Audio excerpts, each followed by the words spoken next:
ఒక్క వ్యక్తి ప్రపంచ పాపానికి వెలను చెల్లించాడు. హౌ దిస్ ఈజ్ పాసిబుల్ అనేది మనందరికీ ఉన్న ప్రశ్న. కొంతమంది బయటకు చెప్తున్నారు, కొంతమందికి చెప్పట్లేదు. ఇది ఎలా జరిగింది? How it is possible? ఒక్క వ్యక్తి ఎవరి దోషాన్ని పరిహరింపలేరు, ఎవరు పాపమంతటికి వెలను చెల్లించలేరు. How is it possible with Jesus? యేసుతో అది ఎలా సాధ్యమైందంటే ఆయన సృష్టికి కర్త, సర్వము యేసే, సర్వాధికారి. ఎవరైతే ఆకాశ నక్షత్రములను సృజించాడో ఆయన వచ్చి పాపాలకు ప్రాయశ్చిత్తం చేశాడు. ఎవరు మనిషిని విచిత్రముగా సృజించాడు? మనం సంగతి చూశారు. చిన్న చర్మపు సమస్య అండి, ఇది కనుగొనాలంటే బయాప్సీ చేయాలి, అంతేనంట. బ్లడ్ టెస్ట్లు తేయాలి. అసలు ఎలా నిర్మించాడో ప్రభు. మనం వెంటనే ఏం చెప్తామండి? దేవుడైన యెహోవా. మన వాళ్ళు ఎక్కడ చదివిస్తారు దీన్ని? పెళ్ళిళ్ళు. మేలమంటి నుండి ఆదామును సృజించి అతని పక్కటెముకల్లో నుండి ఒక స్త్రీని నిర్మించి అని చెప్తారు. కానీ అంత తేలిక లోకంలో ఉన్న డాక్టర్లందరినీ పోగేసి మనిషిని తయారు చేయమంటే చేయగలరా? ప్రభు చేశారు. మట్టి నుండి మనిషిని చేసి మళ్ళా మనిషిలో నుండి రీప్రొడక్షన్ పెట్టారు. మనిషిని తయారు చేస్తున్నాడు. ఇప్పుడు నీకేమి ఇవ్వబడింది? కృప. మరొక వ్యక్తికి జన్మనిచ్చే అవకాశం దేవుడు నీకు ఇచ్చాడు. నాన్న ద్వారా, అమ్మ ద్వారా. ఇంత సృష్టిని చేసినటువంటి సృష్టికర్త మహాదేవుడు, ఆ మహోన్నతుడు, ఆ సర్వాధికారి, ఆ సర్వజ్ఞాని, ఒమినిసెన్స్ అంటారు ఇంగ్లీష్. సర్వజ్ఞాని. ఎంత జ్ఞానమో! కళ్ళల్లోనికి నరాలను నడిపాడు, బ్రెయిన్లోనికి రక్తాన్ని ప్రసరణ చేసేటట్లుగా పెట్టాడు సిస్టమ్. ఆ మహోన్నతుడు అసలు మనుషునిగా దిగిరావడం ఒక ఎత్తు అయితే, మళ్ళా మానవాళి కొరకు పిచ్చోళ్ళలాగా పట్టబడి, తిట్టబడి, నెట్టబడి, పొడవబడి, చంపబడి ప్రాయశ్చిత్తం చేశాడు. సిలువ. నా పాపముల కొరకు ఆయన సిలువనెక్కాడు. నా అవమానమును ఆయన భరించాడు. నేను సిలువ వేయించుకోవట్లా, ఇదిగో ఈ సిలువ మీదే నా పాపములు పరిహరించబడ్డాయి. ఇదిగో ఈ సిలువలోనే నా పాపముల కొరకు ఆయన వెలను చెల్లించాడనడానికి గుర్తుగా సిలువను చూచుకొలది శిల సమానమైన నా మనస్సు. శిలలు తెలుసుగా, శిల వంటి ఆ కఠినమైనటువంటి రాయి దెబ్బేస్తే ఎంతవరకు వెళ్ళాలో అంతవరకే వెళ్ళే రాయి, మొత్తం పగిలిపోయే రాయి కాదు. అసలు సహజంగా అంత తేలిగ్గా అయితే అరగదు, కరగదు. అంత గట్టిగా ఉండే రాయి. సిలువను చూచే వరకంట నా మనస్సు ఉందే, శిల వంటి మనస్సు ఏమైందంట? నలిగి కరిగి నీరవుతున్నాడు. ఏమి రాశారండి? నలిగి కరిగి నీరగు చున్నదీరా నీ సిలువే నా శరణ ఎనురా. ప్రభు మనకి అప్పగించింది ఎంతో తెలుసా? సిలువ ధ్యానం. ప్రభువు వలన పొందిన దానిని నేను మీకు ఇచ్చుచున్నాను. ఏంటి చెప్పండి? ప్రభువు వలన పొందిన దాన్ని నేను మీకు. హల్లెలూయా, హల్లెలూయా. ఏమి ఇచ్చుచున్నాడు? ఏం పొందాడు? సిలువ ధ్యానం. నన్ను జ్ఞాపకం చేసుకున్నట్టుకై, సిలువ మరణము జ్ఞాపకం చేసుకున్నట్టుకై, సిలువలో వేలాడిన యేసును జ్ఞాపకం చేసుకున్నట్టుకై కొంచెం సమయం దొరికితే చిన్న యోహాను సువార్త పుస్తకం తీసుకోండి, క్రొత్త నిబంధన తీసుకోండి. కొంచెం సమయం దొరికితే సిలువను ధ్యానించండి. ప్రభు మీకు గొప్ప కృపనిస్తాడు. సిలువను చూచూ కొలది, కొలది అనే పదం ఎక్కడ వాడతాం?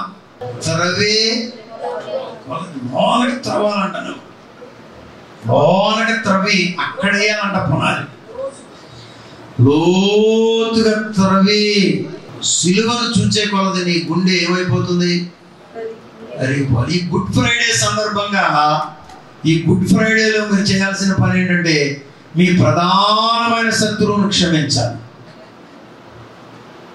అక్కడ నుండి మీ చివరి శత్రువు వరకు క్షమించుకుంటూ రావాలి. ఫోటో స్టార్ట్తో సహా తీసి చింపేయాలి. కొంతమంది నోటు చింపేస్తారు కానీ దాని ఫోటో స్టార్ట్ను మాత్రం ఎందుకన్నా మంచిది లేని జాగ్రత్త చేస్తారు. No, if you are forgiven, you are forgiven eternally.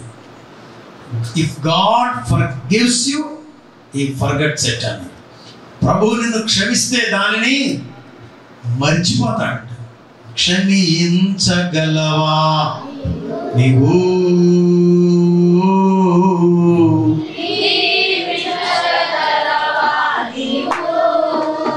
ఎందుకు పాస్టర్ గారు అంతవారు? ఎందుకంటే నువ్వు క్షమించగలవా అని నిన్ను అడుగుతూనే ఉన్నాడు ప్రభు చేతులు చాలు. నిన్ను కన్నవారిని అని కూడా పాడుకోండి. కొంతమంది అమ్మలతో మాట్లాడట్లా. పిచ్చోడు అమ్మ చచ్చిపోతారా,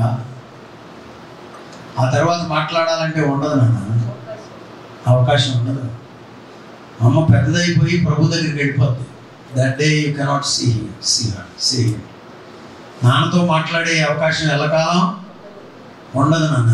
ఒకవేళ పెద్దోళ్ళుగా వాళ్ళు కోపంతో అన్నారేమో, పెద్దోళ్ళుగా ఒకవేళ పొరపాటునే అని ఉండొచ్చు, వాళ్ళదే తప్పు అయి ఉండొచ్చు. అయినా మనమే క్షమించి మాట్లాడాలి. మీకు తెలియదు పాస్టర్ గారు, క్షమించి మాట్లాడిన చీవాట్లు పెడతారండి, చీ కొడతారండి, సిగ్గు లేదా అంటారండి. సిగ్గును పోగొట్టే మంత్రం యేసయ్య రక్తం. చీ క్రైస్తవ కుక్క, సిగ్గు లేదు మళ్ళా వచ్చావు అన్నాడట పాల్ యాంగిచ్చో గారు. అప్పటికి పాల్ అయ్యి ఉండకపోవచ్చు, అని యోగిచ్చో అయి ఉండొచ్చు. ఒకసారి సువార్త చెప్పిందంట, ఆ బైబిల్ ఇచ్చిందంట, మళ్ళా మరొకసారి కనబడిందంట, మళ్ళా వచ్చేవేంటి అన్నాడు. నేను ఆయన కొట్టాయంలో చూసా, మలేషియాలో చూశాను. ఆయన చెప్పిన ఒక మాట ఏంటో చెప్పనా? ఆ పిల్ల ఆయన సువార్త చెప్పిన పోలాంగిచ్చు అంటే మామూలు వ్యక్తి కాదు. 20 లక్షల మందిని ఒకే చోట సంఘం కట్టిన వ్యక్తి, 10 లక్షల మందికి పైగా ఒకే చోట కూర్చునే చర్చి కట్టిన వ్యక్తి. యేసన్న గారు దీవించబడ్డానికి ప్రభువు చూపిన మార్గాల్లో అదొకటి. ఆయన ఎంతో ప్రేమించి గొప్ప పరిచయం చేశాడు. వాళ్ళిద్దరు బ్రతుకుంటే తీసుకొచ్చేవాడేమో అనుకుంటున్నా. అయ్యారు తీసుకొచ్చేవాడే. పాల్ యాంగిచ్చు ఒక మాట చెప్పారు ఆయన. ఆ 2 సార్లే కనపడిందంట ఆ బిడ్డ. ఆ తర్వాత మరెన్నడూ కనబడలేదు. ఎంత ఆశ ఉంటుంది ఆయన మనసులో ఆ బిడ్డను మళ్ళా చూడాలని. అయ్యో అమ్మా ఆయన అన్నారా నేను, నన్ను క్షమించు అని అనాలని. మనం క్షమించు అనేదాకా కొంతమంది బిడ్డలు లేకపోవచ్చు. ఆ మనస్సు నీలో మిగిలిపోద్ది. ఎవరి ఎడల నీవు అపరాధం కలిగి ఉన్నావు, ఎవరి ఎడల నీవు పాపం చేసావు, ఎవరి ఎడల నీ మనసు దోషారోపణ నీ మీద చేస్తుందో క్షమించమని అడుగు. ఒక మంచి విషయం చెప్తాను, అందరిని చూసి వినండి. కొంతమందికి క్షమాపణ అడగడం అంటే చాలా కష్టం. అడగదు. అలాంటి మనసున్న బిడ్డలను ప్రభు క్షమించమని అడిగే బిడ్డలనుగా చేస్తాడు. అది హృదయం కరగడం అంటే. కఠిన హృదయములను మొండి ఘటానివి నువ్వు. మామూలు ఘటం కాదు. ఏ ఘటం? మొండి ఘటం. అంత తేలిక ఏమి కరగవు నువ్వు, వంగవు లేవు. అలాంటి ఘటములను కరిగించగలిగిన శక్తి సిలువకు ఉంది. సిలువలో వేలాడుచున్న యేసయ్య, ఆయనను చూస్తే చాలండి గుండె చెప్పండి కరిగిపోతుంది. బండలో నుండి నీళ్ళు వస్తాయండి. స్తోత్రం స్తోత్రం స్తోత్రం. సిలువ ధ్యానం కొంచెం చేయండి అన్న. ఖాళీ దొరికితే ప్రార్థన చేసే బిడ్డలు చూడాలని నా కోరిక. పిల్లలు మీరు ఆశీర్వదించబడాలంటే పరిచర్య చేయాలనే మనస్సు ఉందా? నేను ఇక్కడ ఎందుకున్నాను, ఈ లోకంలో ఎందుకున్నాను? నేను ఈ 30 ఏళ్లలో చూసింది ఏంటంటే, సంపాద్యం వచ్చిన తర్వాత మౌనంగా ఉన్న బిడ్డలను దేవుడు ఇంకా ఆశీర్వదిస్తున్నాడు. విర్రవీగిపోయిన వాళ్ళని దేవుడు సోదిలో లేకుండా తీసేస్తున్నానంటారే. తగ్గి చక్కటి మాటలు వినబడాలి, చక్కటి మాటలు కనబడాలి, చక్కటి విధానం మీరు పొందుకోవాలి. ప్రయోజనకరంగా మీరు మీ బిడ్డలు ఉండాలంటే మీరు సిలువను చూడాలి. సిలువను చూడగానే నా విలువేంటో తెలిసింది. సిలువను చూచుట కొలది ప్రభు మీకు కృపణిస్తాడు. బైబిల్ మిషన్లో ఎం దేవదాసాయి గారు సిలువ ధ్యానాలు ఎక్కువ నేర్పించారు. సిలువను ధ్యానించడం, సిలువను చూడడం. సిలువ నీకు తెచ్చిపెడుతుంది గొప్ప విలువ. సిలువలోనే నీకు మోక్షం దొరికింది. సిలువలోనే నీవు మరణము నుండి తప్పించబడ్డావు. మన చావు తప్పిన రోజు మనకు బదులుగా యేసయ్య ప్రాణము పెట్టిన రోజు. సృష్టికర్త మన పాపముల కొరకై వెలను చెల్లించిన రోజు. అందుచేత దీనికి శుభ శుక్రవారం. ఆమేన్. ఆర్ఆర్కే మూర్తి గారు పెదపూడి సభలో ఒక మాట చెప్పారు. ఇది వరకు చెప్పాను, మళ్ళీ గుర్తు చేస్తున్నాను. ఏంట్రా మీరందరూ యేసు ప్రభు చచ్చిపోయాడు అంటున్నారు, గుడ్ ఫ్రైడే అంటున్నారు ఏంట్రా అన్నారండి ఎవరు. అవును నాయన, నేను చావవలసి ఉండగా నాకు బదులుగా ఆయన చనిపోయిన రోజు. బస్సు ఎదురు వస్తుందండి. చాలాసార్లు యాక్సిడెంట్ అనుభవాల్లో మనం కొట్టుకుని అటు పడాల్సింది ఇటు పడి బండి ఏమో ఎదట తొక్కేసి మనం ఇటు పడినందు చేత సేవ్ అయిపోయిన రోజులు ఉంటాయి. మనకు లేకపోయినా కొంతమందికి ఉన్న పరిస్థితులు చూసిన అనుభవాలు మనకి తెలుసు. పడ్డవాడికి ఎలా అనిపిస్తుంది? అమ్మో నాయనో ఎవడ మొహం చూశాను, బతికిపోయా. అది కరెక్ట్ పదం, బతికిపోయా. ఆ రోజు ఈరోజు నువ్వు బతికిపోయిన రోజు, నీ చావు తప్పించబడిన రోజు. బలో యేసు క్రీస్తు మహారాజుకు హల్లెలూయా. ఎందుకు సార్ ఆయన మీకు జైలు కొడుతున్నారు? ఆయన మీరు నా మరణమును తప్పించాడు కాబట్టి. Good Friday. లూకాసు సువార్త 23వ అధ్యాయం 34. మీరేమి చేయుచున్నారో ఎరుగరు కనుక వీరిని క్షమించమని చెప్పాను. దేవునికి స్తోత్రం. దేవుని ఉద్దేశం ఏంటంటే మనం అందరము పరలోకంలో ఉండాలని. బూతులు అని వినే ఉంటారు కదా, తిట్లు అని వినే ఉంటారుగా. మన కోపాన్ని వాళ్ళ మీద ప్రదర్శించేటప్పుడు వాళ్ళకి ఏదో జరిగిపోవాలని శాపనార్థాలు ఇవన్నీ ఒక్కొక్క చెందినవి. అంటే మన కక్ష తీరక, కచ్చి తీరక, నువ్వు అదైపోను, నువ్వు ఇదైపోను, నువ్వు ఇదైపోను, పెద్ద కోపం ఏదైనా ఉందంటే నువ్వు నరకంలో పడిపో అని కోరుకునేది. ప్రభువును హింసిస్తున్నారు, చిత్రవద చేస్తున్నారు, శారీరకంగా ఫిజికల్ బ్రూటల్ పర్సిక్యూషన్, మానసికంగా దెబ్బతీశారు. రాజువా ఇప్పుడు శారీరకంగా హింసిస్తున్నప్పుడు వారిని చూచి ఎలా క్షమించగలిగాడు యేసయ్య? ప్రభా, వీరు కూడా నా రాజ్యంలో ఉన్నారు, వీరిని క్షమించు అంటే అర్థం ఏంటంటే వీరి పాపములు క్షమించు, తద్వారా వారికి కూడా మోక్షభాగ్యం దయచేయి. సిలువ, యేసయ్య, బైబిల్, చర్చ్ అల్టిమేట్ గోల్ ఏంటంటే, మా ముఖ్య ఉద్దేశం ఏంటంటే వీటన్నిటి ద్వారా ఒక వ్యక్తిని ఎక్కడికి తీసుకుపోవాలని? పరలోకానికి. స్వార్థలో అపవాది ఏం చేస్తున్నాడు? చూడు చూడు చూడు, వాళ్ళు మత మార్పిడి చేస్తున్నారని మన మీద పడేటట్లు చేస్తారు. మీరు మత మార్పిడి చేస్తాడానికి వచ్చారని, మీరేందిరా మాకు రాజ్యాంగం ఉంది, అది ఉందని వీళ్ళు మొదలెడుతున్నారు. వీళ్ళు వాళ్ళు ఏమవుతున్నారు? ఇప్పుడు శత్రువులు అడుగుతున్నారు, గొడవ పడుతున్నారు, వీలు చేసుకుంటున్నారు. దాని కొరకు కాదు ప్రభు మనం పిలిచింది. వారిని ప్రేమించి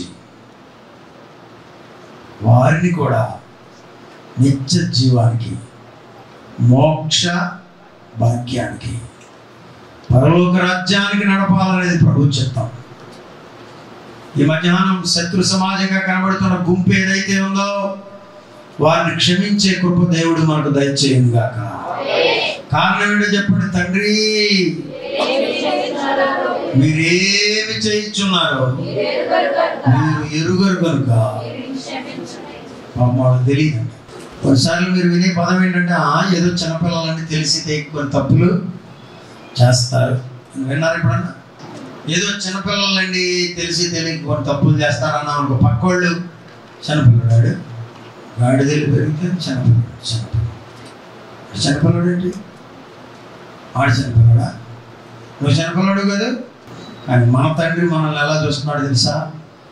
మీరేమి చేయించున్నారో మీరు ఎరుగరు, తీర్పు తీర్చినాడు, కొట్టి చంపినాడు.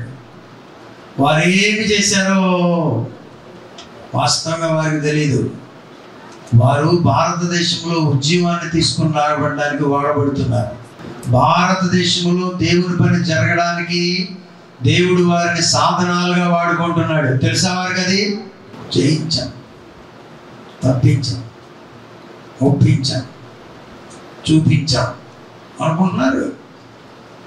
జయించలా, తప్పించలా, ఒప్పించలా, గొప్పగా చూపించలా. వారు సువార్త ప్రబలడానికి, రక్షణ వార్త ప్రబలడానికి, దేవుని రాజ్యము విస్తరించడానికి దేవుని చేత వాడబడుతున్నారు, వాడబడ్డారు. ఇప్పుడు మనం వారి కొరకు ఏం ప్రార్థన చేయాలి? తండ్రి,